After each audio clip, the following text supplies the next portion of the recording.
So we got some new Star Wars canon details from the Mandalorian Visual Guide. The Mandalorian Visual Guide has arrived, delivering a wealth of new canon details straight from Lucasfilm. That's the headline today that we're going to talk about. We got some new canon for Din Djarin, Grogu, and the wider galaxy. And this is a DK book written by Pablo Hidalgo. It's the first major confirmation. The heads-up display inside Mandalorian helmets now carries the official name MandoVision. So there you go. Kind of like WandaVision, I guess. Very Iron Man-like, which isn't too surprising. This term describes the sensor data and tactical overlays warriors see through their T visors. So I guess it's not as hard as we think it is to see through those T's. And the rest are crazy too. Welcome back to the Nightmare. I'm the Lore Knight, your host, galactic storyteller, artist, and seeker of the lore. Alongside me, SQR3. How's it going, SQ? So, some more facts from this new canon book. Din Djarin's original right pauldron from Season 1 was salvaged from a shore trooper. So if you take a deeper look at that, yeah, that's the shore trooper pauldron. These specialized Imperial troops first appeared in Rogue One and later featured across multiple series. That's an interesting fact. The client, portrayed by Werner Herzog, wore the Order of the Six-Spoked Roundel, a prestigious Imperial medal awarded only by Grand Moffs or Emperor Palpatine himself for exceptional service. So this guy has a lot more of a history than we may know. Several Navarro covert Mandalorians received named identities and clan affiliations drawn from Legends material, now integrated into canon. Core Brawler of Clan Brawler connects to Knights of the Old Republic too, so there's some Knights of the Old Republic stuff that's being canonized already. We just switched hands from Kathleen Kennedy, and now we're already getting Knights of the Old Republic 2 stuff in canon. It's great, I love it. So, Pen Varad of Clan Varad links to the Old Republic game antagonists. Emus Kelborn of Clan Kelborn ties into both the Old Republic and Knights of the Old Republic 2. And there's some strong evidence now showing that the armor once served in Maul's Shadow Collective. So that kind of ties those two together. Annotations on their helmet note the faux cranial horns as a reminder of the past. So, as you know, the Shadow Collective Mandalorians, they put those horns on their helmet. So this is also giving some credence to the fan theory that the armor actually is Rook cast. What do you think? Let me know in the comments if you think the armor is Rook cast. I don't know.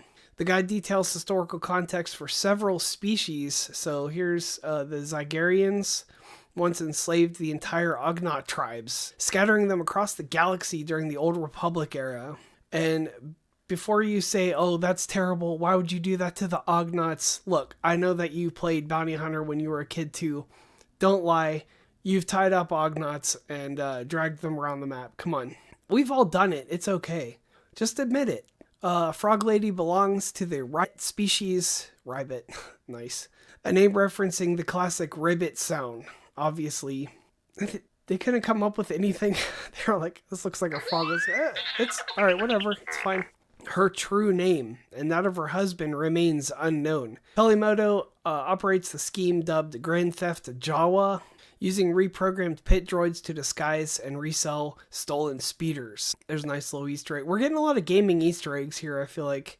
The New Republic correctional transport involved in Quinn's prison break is designated Bothan 5, referencing the Bothan spy network first mentioned in Return of the Jedi. So we got something about the Darksaber here. The Darksaber's black kyber crystal originated from the icy world of Illum.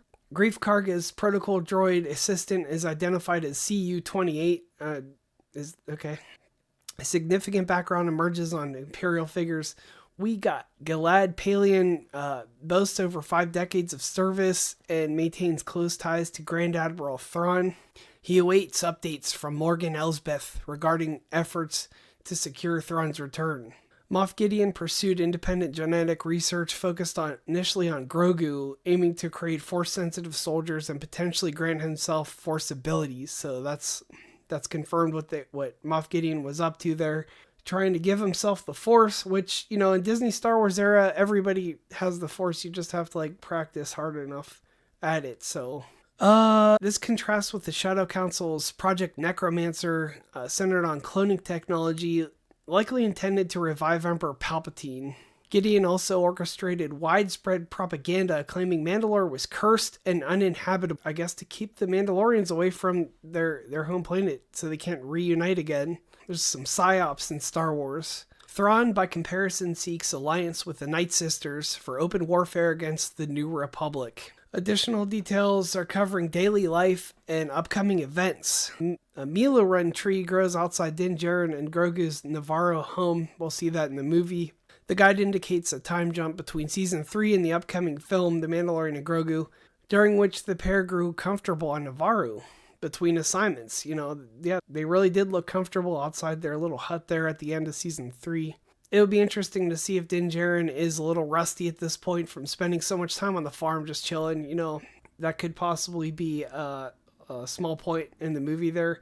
So I guess this is kind of a spoiler for Mandalorian and Grogu. The story opens with them tracking snow troopers to a snowy Imperial remnant base. The New Republic largely ignores emerging Imperial threats, though fringe officers including Carson Teva, Zeb, and Colonel Ward actively confront them. So they're saying, you know, hey, there's still a danger there with the Imperial remnants. I mean, these warlords are out there trying to scrape power together still. And it seems like there would be a lot of power vacuums there after the Empire was gone. These revelations solidify connections between The Mandalorian and the broader Star Wars timeline, bridging animated series, films, and legends elements into current canon. So, the Mandalorian Visual Guide stands as an essential reference for understanding the precise details shaping Din Djarin's journey and the galaxy's future. Which one of these shocked you the most? I think I gotta go back to number one. I really like the little detail where the shore troopers armor Din just kind of jacked a shore trooper's armor. I don't know why you'd want stormtrooper armor. Honestly, it's, you know, blaster bolts melt right through it, but I guess it's better than nothing. Comment below though with your thoughts on how these details impact the upcoming film.